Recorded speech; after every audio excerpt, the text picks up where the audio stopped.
Hi there. Today we are looking at how we look at a limit graphically and numerically.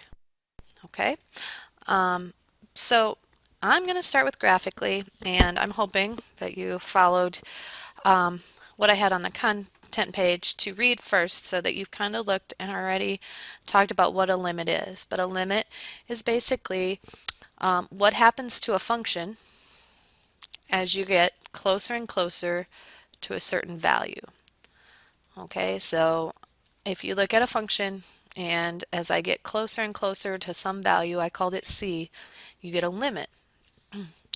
Um, not every not every function has a limit at every x value. So there is a possibility that limits do not exist. Um, or you can say no limit. A big example, I know most of you have probably seen Mean Girls, you know, at the end where she says the limit does not exist and wins the whatever math competition. So let's look at this picture I have over here, and this is actually one right from your book. This problem wants to know the limit as x approaches positive 1, and they tell you the function itself is x squared plus 2, and they were nice. They actually graphed some of these. So to have a limit, your function has to be coming from the left and from the right. It has to be going to the same thing. And so either if I look at 1, okay, so here's 1. This one works out perfect because it's actually got a point there.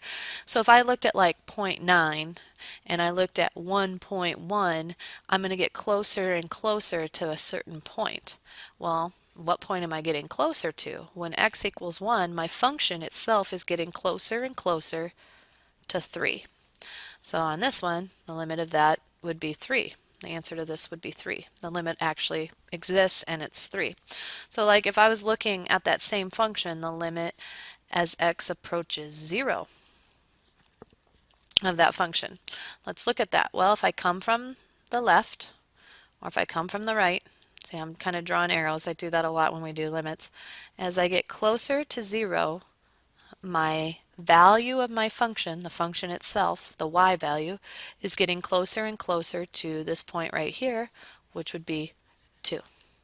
Okay, so let's look at a different function here. And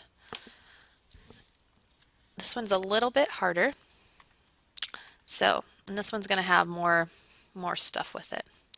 I like this one. You can guarantee when I give you a test over this stuff, there'll be one like this because it's a whole bunch of ideas all together. Now you'll notice here you have a vertical asymptote, which is going to be important. You have an open circle and a closed circle, and you have an open circle. These are going up somewhere. I don't know. They're going up somewhere. They don't, probably there must be some sort of something there. And then at 4, you just have this random point, okay? So we're going to start the limit of f of x as x approaches negative 2. So here's negative 2. Well, if I come from the left, I'm going down this way. I'm actually going all the way down to negative infinity. But if I come from the right, I'm going to positive infinity. So the answer to this question right here, the limit as f of x approaches negative 2, it does not exist. There's no limit there. It does not exist.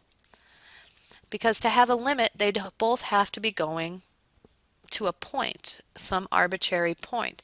Well, they're not going to a point, they're going to infinity. Now, if I go back up to a, I kind of skipped that one, they want to know what does the function equal at negative 2? Well, the function at negative 2, it has an asymptote, so it's undefined.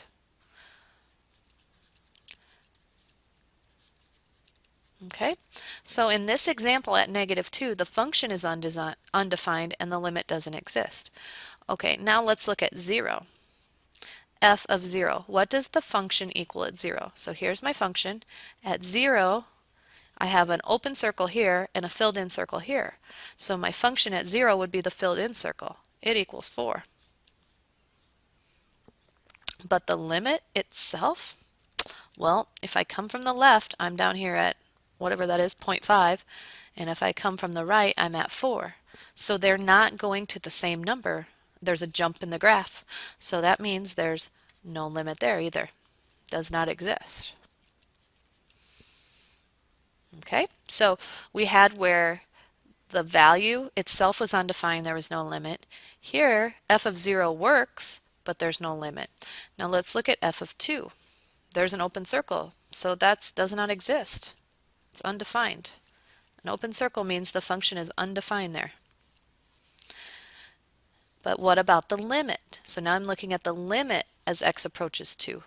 So if I want to talk about the limit, if I go from the left and if I go to the right, am I going to a single point? Yeah, I'm going to a single point. So the limit itself would be 1/2. You see how that's working? Where here, if I start up here again, undefined, no limit. Here I had a value, a function value, but the limit didn't exist.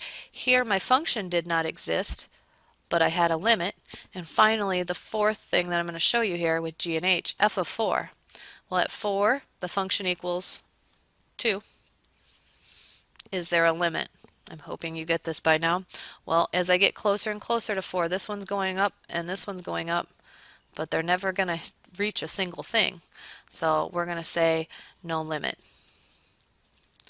Now, I've had people tell me, well, those go to infinity. And you're right, they probably do, but it's still it does not have a limit if it goes to infinity. Because remember, infinity is truly not a number that we can put down. So it does not exist.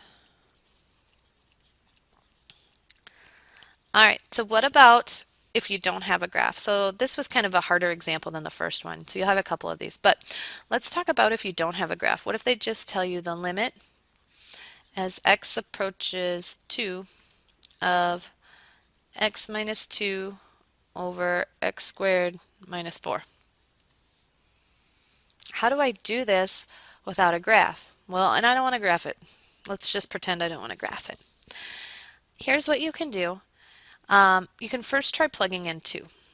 Okay, so let's try plugging in 2. I always like to try plugging in the value first. If I put 2 in here, I get 4 minus 4. So if I plug in 2, I get undefined. So it's undefined. We know the point is undefined, but it still may have a limit. So even if the point doesn't work, it still may have a limit. So what you do is you make a nice little t-chart, and I put 2 in the middle. And remember when we were talking about limits, I said you wanted to look from the left and from the right. So close to 2 is like 1.99. And you could do 1.9 if you want. Your book does a lot of points. I don't usually do that many. And if I look on this side, the right side, I'd have like 2.01 and 2.1. And I'm going to plug in values there. Okay, so get out a calculator and plug in values. So if I plugged in 1.99 correctly, I get like 0.25 something. We know this is undefined. And I'm going to go ahead and do the rest of them real quick. You can plug them in your calculator. All right, so if I do this side here on 2.01, I get like 0.249. Now, like I said, you can go through and get these. But what I really want you to notice is as you plug in numbers, you're going to get closer and closer, like 2.49 rounds to 0.25.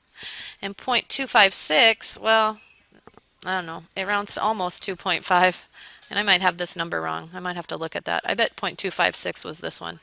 I didn't put 1.99 in. So this value is getting closer to 0.25. If I would try 1.9999999, a whole bunch of nines, I'm going to get like 0.25000 something. And so when you plug in these values, you get closer to the limit, which in this case is 0.25. So what this means is this has a limit of 0.25, but the function is undefined. So that means if it has a limit and the function is undefined,